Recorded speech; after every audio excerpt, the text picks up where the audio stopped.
বন্ধুরা, বিনিদের বাড়িতে একটা গরু দড়ি ছিঁড়ে পালালো।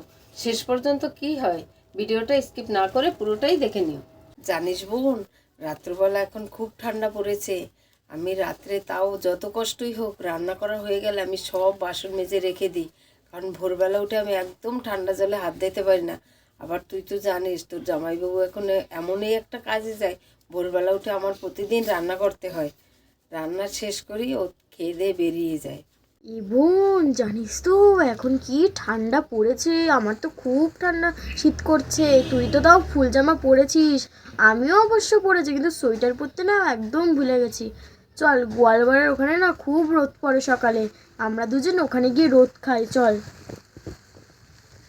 বোন দেখ, এখানে কি ভালো রোদ পড়েছে। আমরা প্রতিদিন সকালে এখানে এসেই রোদ পোহাবো, দরকার হলে আমরা বই খাতা নিয়েই এখানে চলে আসবো। এই বোন, গরু ডাকছে কেন?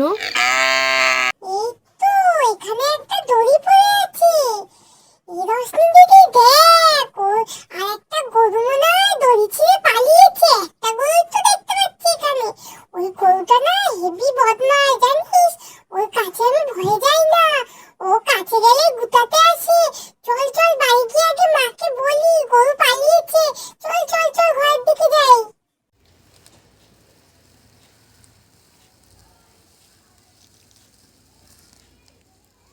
জানো না, জানো আমাদের যে গরুটা সবসময় গুঁতো দিতে আসে, ওই গরুটা না মনে হয় দই ছিঁড়ে পালিয়েছে।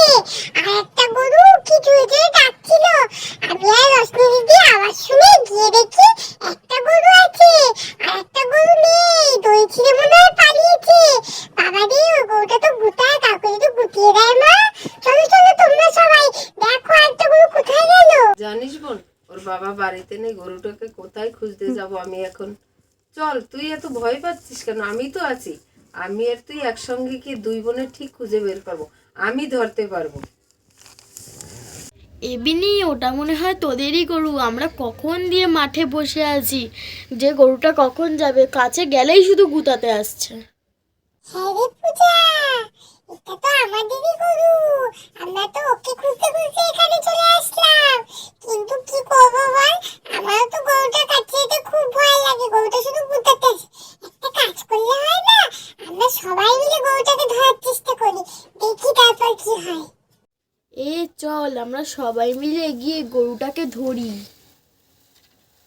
লেজটা টেনে ধরবো। এই না না, লেজ ধরবি না, লাথি দেবে।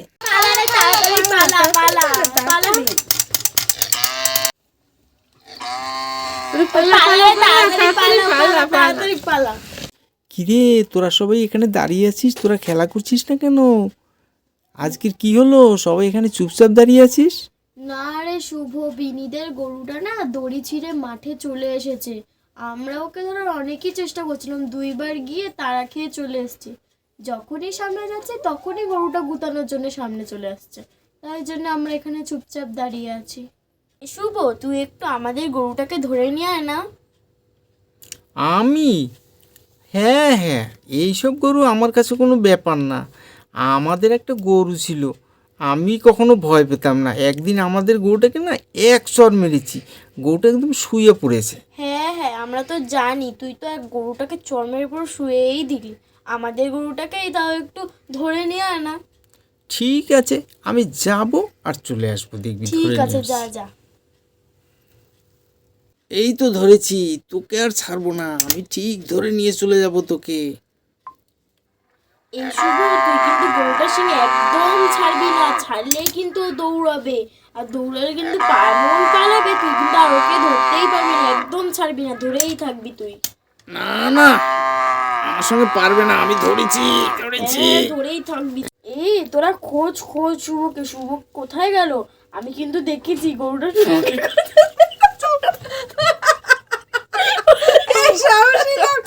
গাছের মাথায় বসে আছে। ও ঠিক আছে তো, দেখ তো অজ্ঞান হয়ে যায়নি তো। তুই গাছের মাথায় কখন? আর বলিস না, তোদের গরুটা এমন গুতা দিল, পুরো একদম গাছের মাথায় তুলে দিল আমাকে। কিরে, তোদের খুঁজতে খুঁজতে আমি এখানে চলে এলাম, গরুটা কি পেলি তোরা? তোরা সবাই এখানে আছিস তো দেখছি। বলো না, আমরা গরু ধরতে এসেছিলাম কিন্তু কেউ ধরতে পারিনি। তারপর শুভদাদাকে বললাম গরুটা একটু ধরে দে, ও বললো ও পারবে, ও পারে সব।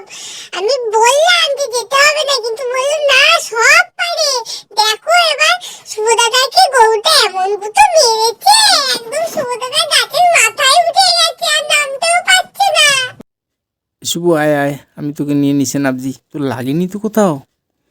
না কাকু, আমার তেমন লাগেনি, কিন্তু আমার পিছনে জোরে গুঁতো দিয়েছে, পিছনটা একদম নাড়াতে পারছি না। এবারে বিনির বাবা গরু নিয়ে বাড়ি চলে গেল। বন্ধুরা, আজকের পর্বটি এখানেই শেষ করছি। পর্বটি যদি তোমাদের ভালো লেগে থাকে তাহলে লাইক, কমেন্ট, সাবস্ক্রাইব করতে ভুলো না। টাটা।